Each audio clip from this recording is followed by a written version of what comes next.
Bon alors d'accord, on parle toujours un peu coronavirus à la Bourse de Paris, mais sans inquiétude excessive, le CAC 40 poursuit donc son rebond engagé hier. Il finit en progression de 0,49% vers les 5955 points.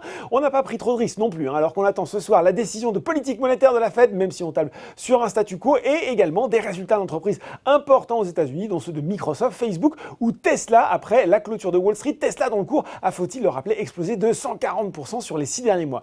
Les marchés américains sont aussi dans le vert, mais pas trop, plus 0,5 pour le Dow Jones et plus 0,3 pour le Nasdaq, un peu modéré dans leurs ardeurs par une chute de 4,9% des promesses de vente de logements aux États-Unis en décembre. C'est la plus forte depuis 2010. Un retour sur le marché français sur les valeurs, sur le SBF 120.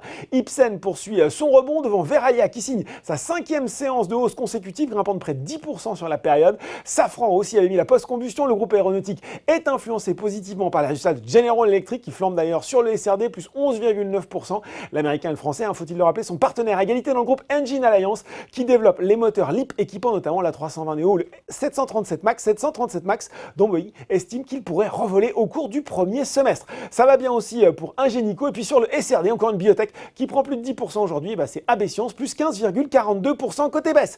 Grosse chute sur le titre SES Global en orbite basse, en cause toujours cette fameuse bande C prévue pour déployer la 5G. Alors le Sénat américain voudrait limiter à 6 milliards de dollars l'argent que recevra la C-Band Alliance, c'est un consortium dont fait partie l'opérateur satellitaire français, pour libérer le spectre de fréquence, une somme très loin des 77 milliards envisagés par les acteurs du secteur. D'ailleurs, c'est compliqué derrière pour Fnac Darty et Lagardère. Et puis sur le CAC 40, c'est Capgemini qui est lanterne rouge devant Sodexo et Orange. Et puis en repli aussi LVMH après la publication hier de ses résultats annuels. Pourtant, dans un contexte d'inquiétude sur les perspectives du luxe, le groupe n'a pas déçu avec un chiffre d'affaires qui passe pour la première fois la barre des 50 milliards d'euros en croissance de 10% à périmètre comparable. Idem pour le résultat opérationnel qui gagne 15% à 11,5 milliards d'euros.